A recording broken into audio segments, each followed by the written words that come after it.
The doctor suddenly found that the blood oxygen mask in the boy's hand had dropped. He thought it was the boy playing with his phone and accidentally dropped it, so he hurried over to help him reattach it. But the next second, the alarm rang, and the doctor was in a hurry. He touched the boy's hand in a hurry and found that his hands were cold, and he couldn't even touch his pulse. The doctor immediately sounded the emergency call and shouted loudly for others to come and help. He then rushed to the emergency room in a hurry and told the doctor that the boy's pulse had stopped.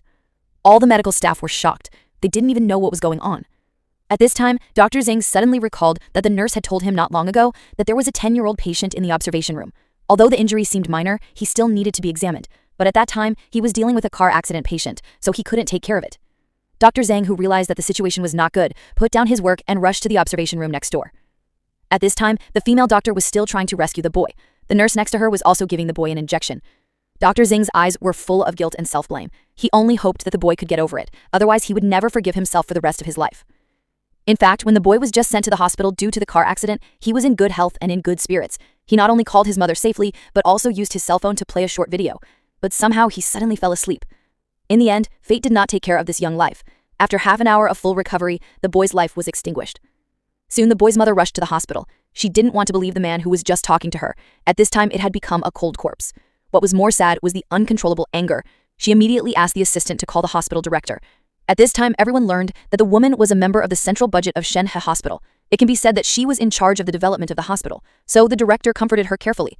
However, the boy's mother didn't listen to this at all. She asked the director why the doctor didn't come to check his son at the first time. His son was clearly conscious when he was sent here. She even called him. Why did it become like this now? Or why didn't the doctor come to check him at all? It's not easy to take care of my son like this. The doctor's words were very sad. If it weren't for her negligence, the boy might not have died like this. Just when the woman was about to report the medical accident to the hospital, the director of the emergency room came in.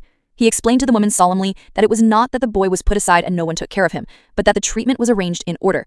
In the emergency room, it was not the first come first served treatment, but the priority of critical injuries. He died, but he was not in danger.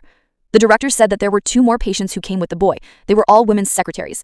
One of them stopped moving when he was sent here. The other one had lung and liver ruptures. In comparison, the boy's consciousness was clear that he could talk to his mother. When she asked him if he was uncomfortable or in pain, he also said that he was fine everywhere. If he were a doctor, who would have judged that he was in more danger?